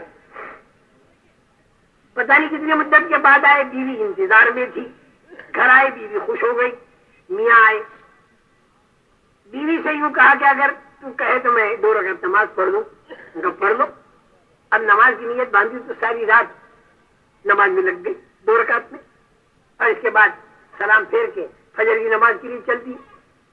بیوی نے دامن پکڑا تو ایک دم سے یوں کر کے دیکھ رہے، ارے تو بھی بیٹھی ہے، میرے کو تو یاد ہی نہیں رہی کہ نماز کے اندر سلام پھیرتے کیا ہے. ارے یہی تھا، تو سلام کس کو کر رہا ہے، سلام کائے کو کر رہا ہے، تو یہی تھا. ارے یہی نہیں تھا. نماز کے اندر جب اللہ کا تعلق ہوتا ہے تو آدمی یہاں کہاں رہتا ہے، تو اللہ کے تعلق کے بعد تو پتہ نہیں وہ کہاں ہوتا ہے. اور اس کے بعد پھر آیا وہ السلام علیکم ورحمۃ اللہ، السلام علیکم. بھائی نماز کے اندر میں کھا بھی نہیں سکتا، پی بھی نہیں سکتا، ادھر ادھر کا دھیان بھی نہیں کر سکتا. اب میں نے سلام پھیر دیا بھائی، اب یہ چیزیں میرے لیے جائز ہو گئی. بیوی سے کہا اچھی بات ہے، آج تو مجھے یاد نہیں رہی کیونکہ میں نماز کے اندر قرآن پڑھ رہا تھا، جنت اور جہنم میرے سامنے تھی، تو مجھے تو یاد نہیں رہی، کہ کل دیکھیں گے. اب بتاؤ ایسا آدمی بیوی سے ملے تو اس کے لیے مجاہدہ ہوگا نہیں ہوگا؟ اس کا بیوی سے ملنا مجاہدہ، کسی کا بیوی کو چھوڑ کر جماعتوں میں جانا مجاہدہ، اور کسی کو زبردستی مشورے کر کے 1-2 دن کے لیے بیوی کے پاس بھیجنا، اس کا جانا مجاہدہ. ہر ایک کا مجاہدہ الگ الگ ہے بھائی. ترقی اس انسان کی مجاہدات میں ہے، لیکن یہ مجاہدہ آدمی خود تجویز نہ کرے. اس کے اندر نفس آ جائے گا، جہاں نفس آیا مجاہدہ گیا. نفس جو ہے خدا سے دور کر دے گا. نفس آیا مجاہدہ گیا، چاہے ظاہر میں خود تکلیفیں اٹھاتا دکھائی دے رہا ہو آدمی، لیکن اس میں نفسانیت آگے شہید کتنی تکلیف اٹھا کے شہید بنا ہوگا، سخی کتنی مال کی قربانی کی ہوگی، قاری زندگی کو کتنی قرآن کی خدمت کی ہوگی، ساری قربانیاں ہیں. لیکن ان قربانیوں اور مجاہدوں کے اندر نفس آیا تو ان دل مجاہدہ نے والذین جاہدوا فینا، اللہ کی نسبت پر مجاہدہ ہے تو وہ اللہ سے ملائے گا. اور ترکیب اس کی میں بتا دوں، دنیا کو اگر کر دیا آگے، دین کو کر دیا پیچھے، تو یہ دین جو ہے یہ دنیا بن جائے گا، یاد رکھنا. اور اگر دین کو کر دیا آگے، دنیا کو کر دیا پیچھے، تو یہ دنیا جو ہے یہ دین بن جائے گی. اگر دین کو آگے کیا، دنیا کو پیچھے کر دیا، تو یہ آدمی بیوی کے منہ میں لقمہ ڈال کر صدقے کا ثواب لے گا. بیوی کے منہ میں لقمہ ڈالنا بھی دین. اور یہ آدمی اگر کاروبار کرے تو قیامت کے دن نبیوں، صدیقوں اور شہیدوں کے ساتھ اس کا حشر ہوگا، جیسا کہ رسول پاک صلی اللہ علیہ وسلم نے ارشاد فرمایا. کھیتی کرے تو 1-1 دانے پر صدقے کا ثواب ملے گا، بشرطے یہ دین کو آگے کر دے، دنیا نہ پیچھے کر دے. دین کے تقاضے اس کے سامنے ہو اور دنیا کے تقاضے پیچھے ہو. اسی بنیاد اور اگر دنیا کو آگے کر دیا، دین کو پیچھے کر دیا، تو دین کا کام بھی دنیا بن جائے گا. یہاں تک کہ شہید، سخی، قاری بننا بھی دنیا داری بن جائے گی. اگر اس کے دل کے اندر دنیا کی محبت بھری ہوئی ہے اور دنیا اس کے آگے ہے تو اس کا دین بھی دنیا بن جائے. صحابہ کے ہاتھ میں ملک اور مال آیا ضرور، یہاں تک کہ شہید، سخی، قاری بننا بھی دنیا داری بن جائے گی. اگر اس کے دل کے اندر دنیا کی محبت بھری ہوئی ہے اور دنیا اس کے آگے ہے تو اس کا دین بھی دنیا بن جائے. صحابہ کے ہاتھ میں ملک اور مال آیا ضرور، لیکن ان کی قربانیاں ملک اور مال کے لیے نہیں تھی. ایک تو ملک اور مال کے لیے دین کا کام کرنا، پھر تو دنیا داری ہوگی، اور ایک دین کا کام کرنا اللہ کو راضی کرنے کے لیے، اور پھر ملک اور مال ان کے قدموں پر آ گیا، یہ الگ بات تھی. انہوں نے ملک اور مال پر دین کو کیسے چلانا یہ بتا دیا. اس لیے میرے محترم دوستو، صحابہ کرام رضوان اللہ علیہم اجمعین پر جو فاقے آئے یہ کاروبار میں کمزوری کی وجہ سے نہیں آئے. آپ سمجھتے ہوں گے کہ کاروبار میں سست تھے، نہیں، بالکل نہیں. 4 قسمیں تھیں. بعضے تو تجارت کرنے والے تھے جو مکے والے تھے، بعضے کھیتی کرنے والے تھے جو مدینے والے تھے، اور بعضے مزدوریاں کرنے والے تھے ان دو کے بیچ میں، اور بعضے وہ تھے کہ جو کمائی بالکل نہیں کرتے تھے، جیسے اصحاب صفہ. بالکل نہ کمانے والی بھی قسم تھی، بالکل نہ کمانے والی قسم، اور کمانے والی قسم پھر کمائیوں کی ترتیب، یہ سب تھا. لیکن ان لوگوں کے ذہن میں یہ بات بیٹھی ہوئی تھی. رسول کریم صلی اللہ علیہ وسلم نے مکہ مکرمہ سے یہ بات دل و دماغ میں بٹھا دی تھی، اس کلمے کے ذریعے لا الہ الا اللہ محمد رسول اللہ صلی اللہ علیہ وسلم سوائے خدا کے کوئی معبود نہیں، اور حضرت محمد صلی اللہ علیہ وسلم اللہ کے سچے رسول ہیں، اور کرتا دھرتا جو ہے وہ اللہ کی ذات ہے، اور حضور اکرم صلی اللہ علیہ وسلم کے طریقے پر اللہ تعالیٰ کامیاب کریں گے۔ زندگیوں کا بنانا بگاڑنا یہ اللہ کے ہاتھ میں ہے۔ دنیا کے اندر یہ پہلی بھی چیزوں سے زندگیاں بنتی بھی نہیں، بگڑتی بھی نہیں، اللہ انہیں استعمال کرتا ہے زندگیوں کے بنانے اور بگاڑنے میں۔ جب آدمی غلط چلتا ہے تو ایک دم سے زندگی نہیں بگاڑتے خدا، بلکہ ڈھیل دے دیا کرتے ہیں، اور ڈھیل دیتے دیتے دیتے دیتے پھر جس دن پکڑتے ہیں تو اس دن دنیا کی بڑے سے بڑی طاقت بھی اس پکڑ سے خدا کی بچا نہیں سکتی۔ اس لیے ان مشرکین کا عیش آرام کے اندر رہنا، اس سے تم دھوکہ مت کھانا، بلکہ یہ اللہ کی طرف سے ڈھیل ہے۔ اگر نافرمان آدمی پر نعمتوں کی بوچھار کی جائے تو یہ بطور ڈھیل کے ہے، اور اگر فرما بردار پر نعمتوں کی بوچھار ہو جائے تو یہ بطور برکت کے ہے، اور اگر نافرمان آدمی پر تکلیف آئے تو یہ بطور تنبیہ کے ہے، اور اگر فرما بردار پر کوئی تکلیف آئے تو یہ بطور ابتلا اور امتحان کے ہے۔ تو صحابہ کو خوب تسلی دی کہ یہ جو مکہ مکرمہ میں 13 سال تمہارے گزر رہے ہیں، جو تکلیفیں تم پر آ رہی ہیں اس لیے نہیں آ رہی کہ اللہ تم سے ناراض ہو، بلکہ یہ بطور ابتلا اور امتحان کے ہے جو نبیوں پر بھی آئی۔ گھبراؤ مت۔ اور یہ مکے کے بے ایمانوں کو جو راحتیں ہیں یہ خدا کے خوش ہونے کی دلیل نہیں ہے، بلکہ یہ بطور ڈھیل کے ہے۔ جس دن خدا کی پکڑ آئے گی تو ان کی طاقت ان کو بچا نہیں سکے۔ میں بیچ میں ایک بات یہ سمجھا رہا ہوں، میرا اصل سمجھانا بھی یہ ہے کہ صحابہ کے اوپر جو فاقے آئے کاروبار میں سستی کی بنا پر نہیں آئے، بس یہ میں بتلانا چاہتا ہوں، بلکہ خدا کے دین کے تقاضے ان کے سامنے آئے، اس بنا پر انہیں کاروبار کرنے کا وقت نہیں ملا، اور مقدر میں فاقہ تھا وہ آ گیا، اور انہوں نے برداشت کیا کہ ہم فاقہ برداشت کر سکتے ہیں لیکن خدا کے دین کے تقاضے کو قربان نہیں کر سکتے۔ کاروباری سیزن اگر تبوک کے موقع پر آ گئی تو ہم اپنی کاروباری سیزن کو قربان کر سکتے ہیں، لیکن تبوک کا موقع جس میں خدا کا حکم ہے انفروا خفافا وثقالا والا، ہم خدا کے اس حکم کو توڑ نہیں سکتے۔ حکم پورا کرنے میں اور خدا کے دین کے تقاضوں کے پورا کرنے میں اگر ہماری کاروباری سیزن چھوٹتی ہے تو ہم کاروباری سیزن کو قربان کر سکتے ہیں، لیکن خدا کے دین کے تقاضے کو قربان نہیں کر سکتے۔ اچھا، آپ کے ذہن میں یہ ہوگا کہ تبوک میں تو اللہ تعالیٰ نے کہہ دیا تھا انفروا خفافا وثقالا، اور آج تو تبوک ہے نہیں تو ہم پر وہ حکم نہیں۔ میرے محترم دوستو، جتنے واقعات پر اللہ تعالیٰ نے احکامات دیے، یہ احکامات قیامت تک کے لیے ہیں، اگر وہ منسوخ نہ ہو۔ خدا کے دین کا تقاضا تو اس پر آئے گا جو دین کے کام کو اپنا کام بنائے، جس کے ذہن میں یہ بات بیٹھی ہوئی ہو کہ میں اللہ کے دین کے کام کے لیے مبعوث ہوا ہوں، کیوں کہ نبیوں کا آنا بند ہو چکا ہے، اور اللہ نے اس امت کو مبعوث کیا ہے اور بھیجا ہے خدا کے دین کی دعوت کے لیے اور دین کے تقاضوں کو پورا کرنے کے لیے۔ حضرت ربیعی ابن عامر کا یہ جملہ ہے مبعوث ہونے والا۔ انہوں نے رستم زمان کے دربار میں کھڑے ہو کر کہا، اللہ ابتعثنا لنخرج العباد من عبادت العباد الى عبادت رب العباد ولنخرج الناس من جور الادیان الى عدل الاسلام ومن ضیق الدنیا الى سعتها۔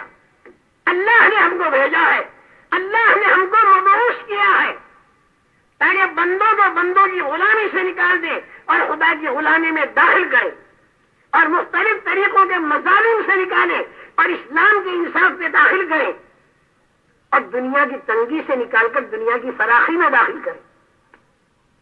تو جب آدمی کا ذہن یہ ہے کہ میں تو اللہ کے دین کے کام کے لیے بھیجا گیا، تو خدا کے دین کا تقاضا اس کے سامنے آئے گا۔ جب آدمی دین کے کام کو کام بنائے تو دین کے تقاضے سامنے آئیں گے، اور کھانے کمانے کو کام بنائے تو کھانے کمانے کے تقاضے سامنے آئیں گے۔ تبوک والا تقاضا تو، بدر والا، احد والا، خندق والا تقاضا تو اس وقت ان کے سامنے آیا جب انہوں نے دین کے کام کو کام بنایا، اور اگر وہ دین کے کام کو کام نہ بناتے تو نہ بدر ہوتا، نہ احد ہوتا، نہ خندق ہوتا، کچھ بھی نہ ہوتا۔ یہ سارے واقعات تو اس لیے ہوئے کہ انہوں نے دین کے کام کو کام بنایا۔ دور صدیقی میں صحابہ نے دین کے کام کو کام بنایا، ان کے سامنے دین کے تقاضے آئے۔ دور فاروقی میں دین کے تقاضے آئے، دور عثمانی میں دین کے تقاضے آئے، ہر زمانے میں دین کے تقاضے آئے جب انہوں نے دین کے کام کو کام بنایا۔ اور جب کھانے کمانے کو کام بنا دیا پھر دین کے تقاضے کیا اس کے سامنے آویں گے؟ بلکہ اس کو سمجھ بھی نہیں آ گیا دین کا بھی کوئی تقاضا ہوا کرتا ہے، جو کہ اتنا میرا کاروبار پھیلا ہوا ہے۔ تو اس لیے صحابہ نے دین کے کام کو اپنا کام بنایا، تو اللہ جل جلالہ و عز والہ کی طرف سے ان کے اوپر دین کے تقاضے آئے۔ ان تقاضوں میں بعض موقعوں پر انہیں کمانے کا وقت نہیں ملا اور مقدر میں فاقہ تھا، وہ آ گیا، تو انہوں نے طے کر دیا کہ ہم فاقے کو برداشت کریں گے لیکن خدا کے دین کے تقاضے کو ہم قربان نہیں کریں گے۔ میں سمجھانا یہ چاہتا ہوں لوگوں کے ذہن میں یہ ہے کہ صاحب یہ تنگی جو ہے کاروبار نہیں کر رہے تھے، نہ بالکل نہیں، کاروبار کی سستی نہیں تھی، کاروبار تو خوب حضرت صدیق حضرت فاروق کے سارے کاروبار کر سکتے تھے۔ دین کے تقاضوں پر اتنی بھوک آئی کہ رسول کریم صلی اللہ علیہ وسلم بھی بھوک کے مارے گھر سے نکلے، حضرت صدیق حضرت فاروق سب بھوک کے مارے نکلے۔ حضرت ابو انصاری رضی اللہ تعالیٰ عنہ کے باغ میں گئے، انہوں نے کھجوریں لا کر سامنے رکھی، بڑے خوش ہوئے اور بکری کاٹی، گوشت روٹی سامنے رکھی۔ رسول پاک صلی اللہ علیہ وسلم نے روٹی کے اوپر گوشت رکھا اور یوں فرمایا کہ فاطمہ کو دے آؤ کیونکہ 3 دن سے اس کے گھر بھی فاقہ ہے۔ آپ انداز لگاؤ، میری بات کو سمجھو، بیوی کے حق کا ادا کرنا رسول پاک صلی اللہ علیہ وسلم خود بتانے والے، اور ان کی بیٹی پر 3 دن کا فاقہ، اور کہیں یہ نہیں ملتا کہ حضرت علی سے یوں کہا ہو کہ قرآن کی کھلی آیتیں بیوی کا حق ادا کرنے کی ہیں، لیکن علی تم نے میری بیٹی کو اتنے فاقے پر رکھا، اور چکی میری بیٹی پیستی ہے، اور میری بیٹی جو ہے وہ مشتی سے اٹھا کر پانی بھر کے لاتی ہے، اور علی تم اتنا خیال نہیں کرتے۔ یہ حضور اکرم صلی اللہ علیہ وسلم نے کہیں پر کہا ہو یہ نہیں ملتا، بلکہ ایک خادم لینے تشریف حاضر خدمت ہوئی حضرت فاطمہ، تو بجائے خادم دینے کے رسول پاک صلی اللہ علیہ وسلم نے تسبیح فاطمہ بتا دی، خادم میں نہیں دیا، حالانکہ خادم بہت سے غلام آئے ہوئے تھے لیکن نہیں دیا۔ حضرت علی رضی اللہ تعالیٰ عنہ خدا کے دین کے تقاضوں پر اتنے مصروف تھے کہ انہیں کاروبار کا وقت نہیں ملتا تھا، سست نہیں تھے۔ خیبر کا ایک دروازہ جس کو 40 آدمی اٹھا سکیں، اکیلے حضرت علی رضی اللہ تعالیٰ عنہ سے اٹھا کر پھینکا، اتنی بڑی طاقت تو ان میں تھی، تو کاروبار کی طاقت کیوں نہیں ہوگی؟ قیامت تک ہمارے نبی کے بارے میں بھی کوئی یہ نہیں کہہ سکتا کہ وہ کاروبار نہیں جانتے تھے۔ حضرت خدیجہ کا کاروبار اور زیادہ نفع کما کے دکھا دیا کہ کاروبار کرنا ہمارے نبی بھی جانتے تھے۔ بکریاں چرانا عملاً کیا، تجارت عملاً کی، چاہے وہ نبوت سے پہلے ہی کی ہو، لیکن ہمارے نبی میں ساری۔ لیکن پھر یہ کاروبار یہ فاقے کیوں آئے؟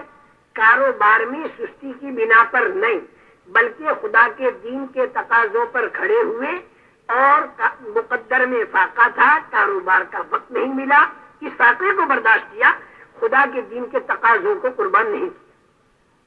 جیسے آج ہم سے کوئی کہتا ہے کہ دین کا تقاضا ہے نکلو، تو ہم کہتے فرصت نہیں کیونکہ میرے پاس کاروباری گھریلو الجھنیں ہیں۔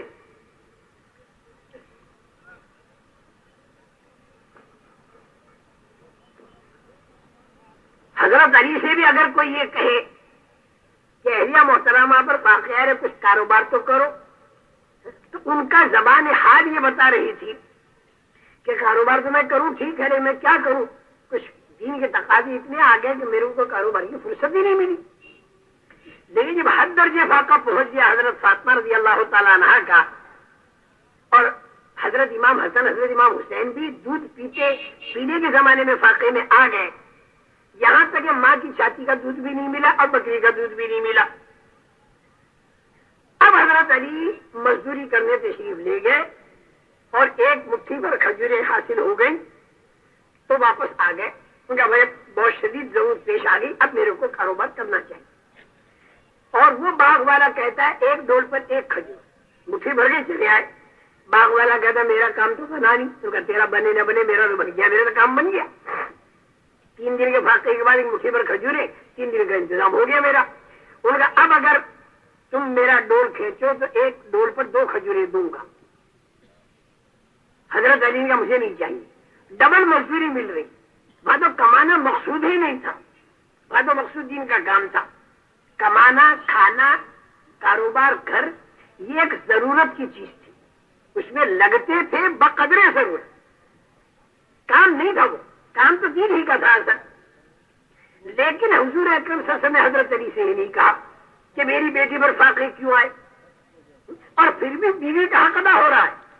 فاقوں کے باوجود بھی قیامت کے دن حضرت علی کی پکڑ نہیں ہوگی کہ تم نے اپنی بیوی کو فاقے میں کیوں رکھا.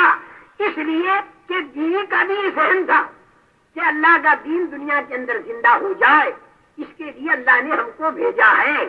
اس بنا پر ہمارے میاں کو کمانے کی فرصت نہیں ملی اور مقدر کے فاقے آئے تو ہم بھی اس تکلیف میں شریک رہیں گے، تو ہماری میاں جنت کے جون سے درجے میں جائیں گے، جنت کے اس درجے میں ہمیں بھی جانے ملے گا. یہ عورتوں تک کا ذہن، میں آپ کو اس لیے بتا رہا ہوں تم اپنی عورتوں کا ذہن بناؤ، اپنی عورتوں کا یہ ذہن بناؤ کہ ہم تو خدا کے دین کے کام کے لیے آئے ہیں، ہم کھانے کمانے کے لیے نہیں آئے. یہ تو ضرورت کی چیز ہے، اس کو ہم بقدر ضرورت کریں گے. اور بعد موقع خدا کے دین کے تقاضے کے ایسے آ گئے کہ کاروباری سیزن ہمیں چھوڑنی پڑی، ہم کاروباری سیزن کو بھی چھوڑیں گے، کیونکہ پالنے والے اللہ ہیں، زندگیوں کو بنانے والے اللہ ہیں. جب وہ زندگیوں کو بنانے پر آئیں گے تو تھوڑے پیسوں میں زندگی وہ بنا سکتے ہیں، اور جب زندگی بگاڑنے پر آتے ہیں تو زیادہ پیسے دے کر بھی زندگی بگاڑ سکتے ہیں. کرتا دھرتا تو اللہ کی ذات ہے، ہمیں تو اللہ کے دین کے تقاضوں پر رسول پاک صلی اللہ علیہ وسلم کے بتائے ترتیب کے اوپر ہمیں رہنا ہے. ساری کی ساری سب بھوک کے مارے گر پڑتی تھی، کپڑے بھی اتنے نہیں تھے جس سے 70 چھپاویں. 70 آدمی ایک دوسرے کی اوٹ میں رہ کر 70 چھپاتے تھے. دین کے کام کی بنیاد ملک اور مال نہیں، بلکہ دین کے کام کی بنیاد ملک اور مال کی قربانی ہے. حضور اکرم صلی اللہ علیہ وسلم نے قربانی مار ڈالا.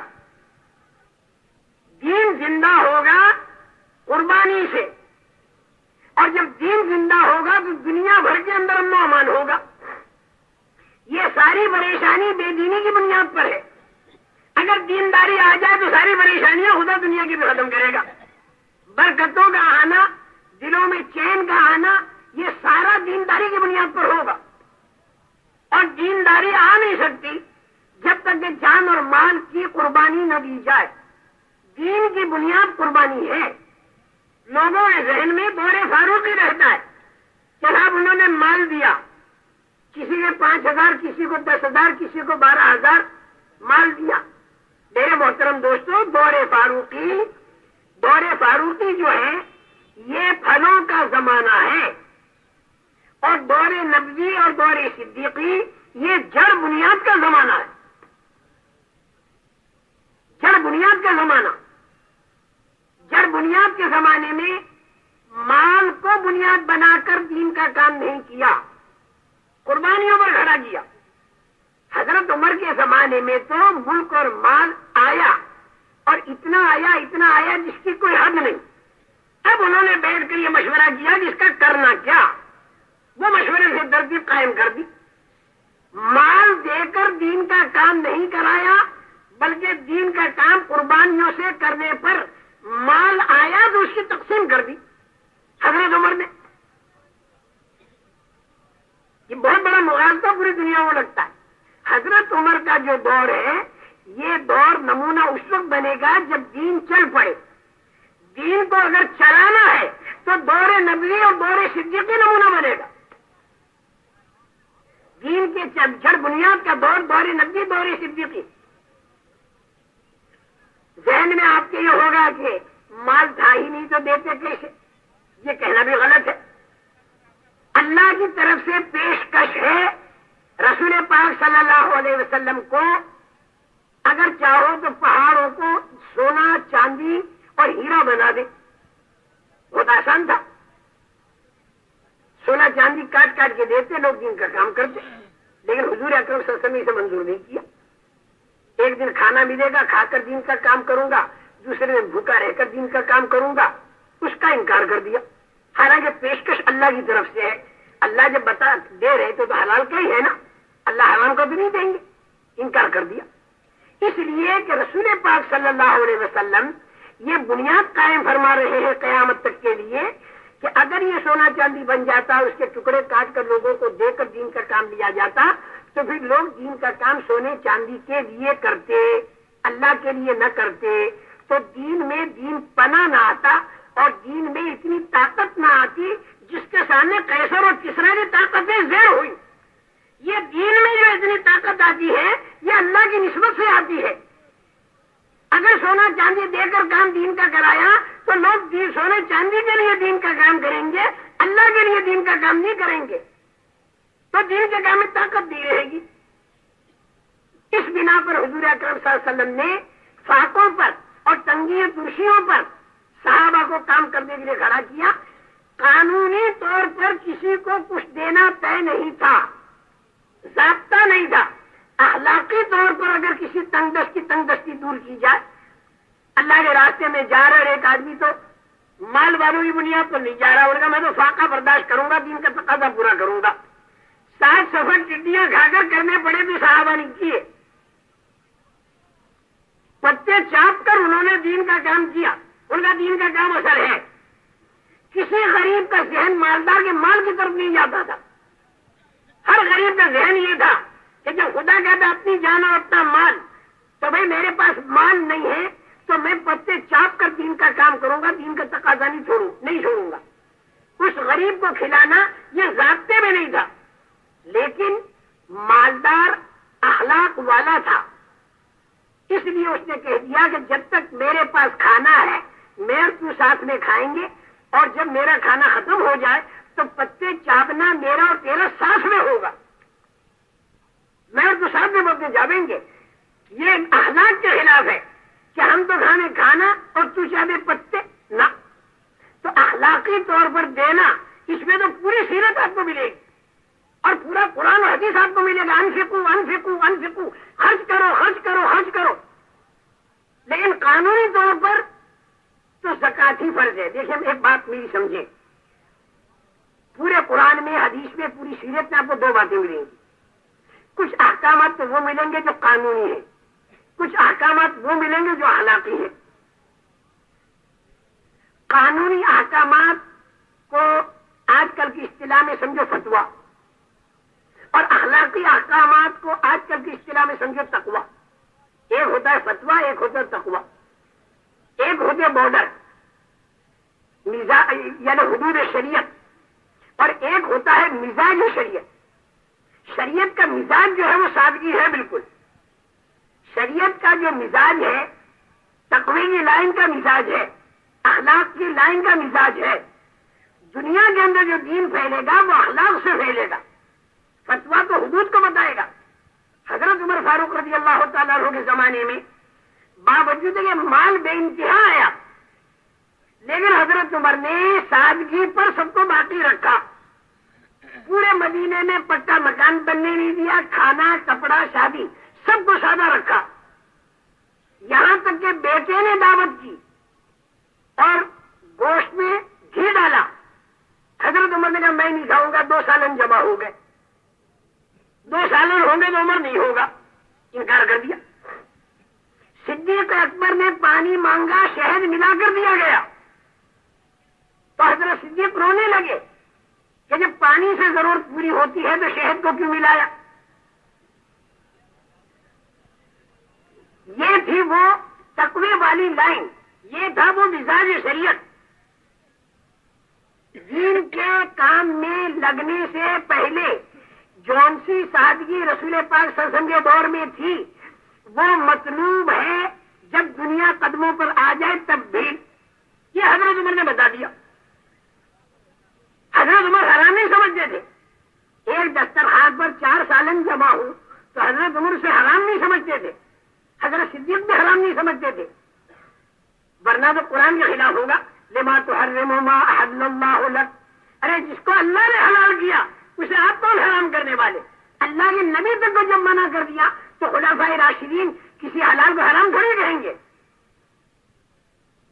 لیکن حرام کی حدود سے نکل کر حلال کی بارڈر پر آ جانا یہ اس کے لیے تو مناسب ہے جو حرام میں ہو, لیکن جو پہلے سے حلال میں ہو وہ حلال کی بارڈر سے ہٹ کر درمیان میں آ جائے, فتوے سے ہٹ کر تقوی کی طرف آ جائے. درمیان میں رہے گا تو حرام کے اندر مبتلا ہونے کا خطرہ نہیں ہوگا, اور اگر حلال کے بارڈر پر رہا تو خطرہ ہے کہ کہیں پار کر کے حرام کے بارڈر میں نہ چلا جائے. رسول پاک صلی اللہ علیہ وسلم نے فرمایا الحلال بین والحرام بین, حلال بالکل کھلا ہوا, حرام بالکل کھلا ہوا. بینہما